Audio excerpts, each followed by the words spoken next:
will start with a question from Sarah. Hey, Danilo. The start of the fourth quarter, that second unit had a really strong stretch, it seemed like. I just wanted to ask if that's an example of kind of chemistry developing between that group of guys. I know there's been a lot of moving parts and injuries this season. Yeah, for sure. The chemistry is improving, game by game, and it's something that we've been working on since day one in training camp. We're doing a better job. I think that the starters too, the chemistry is improving with them too.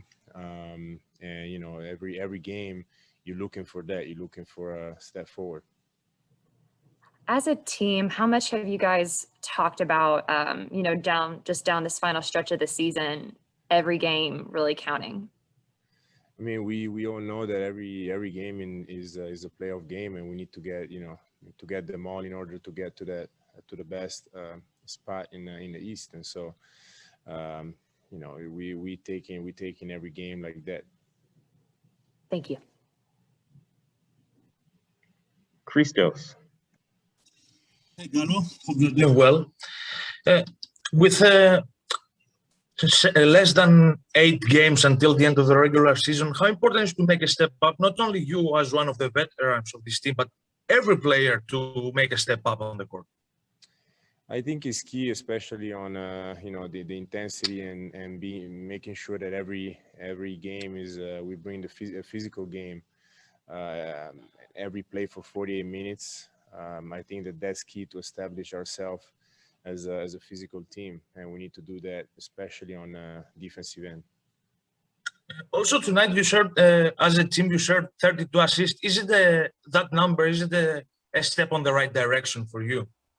For sure, it's something that you're hoping to get every night, because that's an amazing number. It's a great number, and it's something that we talked about, and it's something that we need to do every night. Not every night is going to be like that, but that's a goal.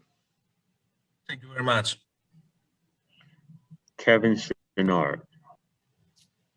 Over the course of your career, how have you made the transition to being essentially a big man? Like when you come into the league in New York, you're playing out on the perimeter, and now you're out there with guys like Nurkic.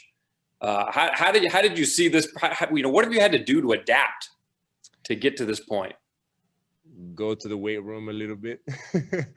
No, I'm just kidding. But it's just I think is more of a mental change that you need to do. I think it's part of the process, especially for a guy like me that start playing as a 3. Basically, my whole career and my last few years, when I went to LA, I started playing as a 4 most of the time. So I think it's just a process.